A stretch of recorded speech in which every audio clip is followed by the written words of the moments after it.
ഇന്ന് നമുക്ക് കുറച്ച് കാരക്ക പറിച്ചെടുക്കാം കേട്ടോ. അച്ചാർ ഇടുകയും ചെയ്യുക, ചെമ്മീൻ ചാറ് വെക്കുകയും ചെയ്യാമെന്നും പറഞ്ഞ് ഞാൻ കുറച്ചധികം കാരക്ക പറിച്ചെടുത്തായിരുന്നു. ഇതൊരു 14 വർഷമായി ഈ മരം ഇവിടെ നിൽക്കണത് കേട്ടോ. 7 കൊല്ലങ്ങൾക്ക് മുമ്പ് ഇത് ഉണ്ടാകാണ്ട് നിൽക്കണം കണ്ടപ്പോൾ ഞാനൊരാണി അടിച്ച് അങ്ങനെയാണ് ഇതിൽ നിറച്ച് കാരക്ക ഉണ്ടാകാൻ തുടങ്ങിയത്. ഇപ്പോൾ എല്ലാ കൊല്ലവും ഉണ്ടാവാറുണ്ട് കേട്ടോ. അപ്പോൾ ഇത് ആദ്യമായിട്ട് പൂത്തൊക്കെ നിന്നപ്പോൾ ഭയങ്കര ഈ ബ്ലീച്ചിൻ്റെ സ്മെല്ല് വന്നേ.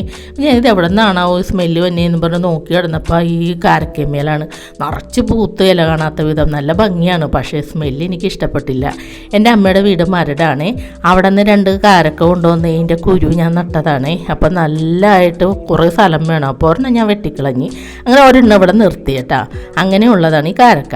അപ്പം ഞാൻ വിചാരിച്ച എന്നാൽ കാരക്ക വെച്ച് നമുക്കൊരു ചാറുണ്ടാക്കാമെന്നും പറഞ്ഞ് ഒരു ചട്ടി അടുപ്പത്ത് വെച്ചിട്ട് അതിനകത്തേക്ക് കഴുകി വൃത്തിയാക്കിയ കാരക്ക ഇട്ട് കൊടുക്കുക. എന്നിട്ട് 2 പച്ചമുളക് നീളത്തിൽ കീറിയത് ഇട്ട് കൊടുക്കുക. പിന്നെ നമുക്കിതിനാവശ്യമായിട്ട് ഇച്ചിരി മഞ്ഞൾപ്പൊടി ഇട്ട് കൊടുക്കാം.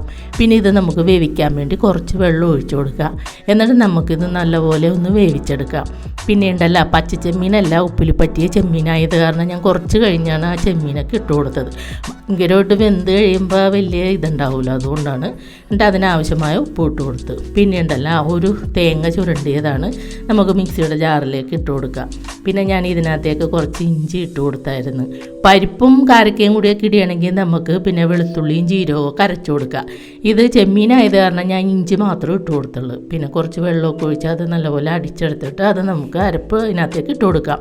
പിന്നെ ഒരു ചീനിച്ചട്ടി അടുപ്പത്ത് വെച്ചിട്ട് അതിനകത്തേക്ക് നമുക്ക് കുറച്ച് വെളിച്ചെണ്ണ ഒഴിച്ചു കൊടുക്കാം.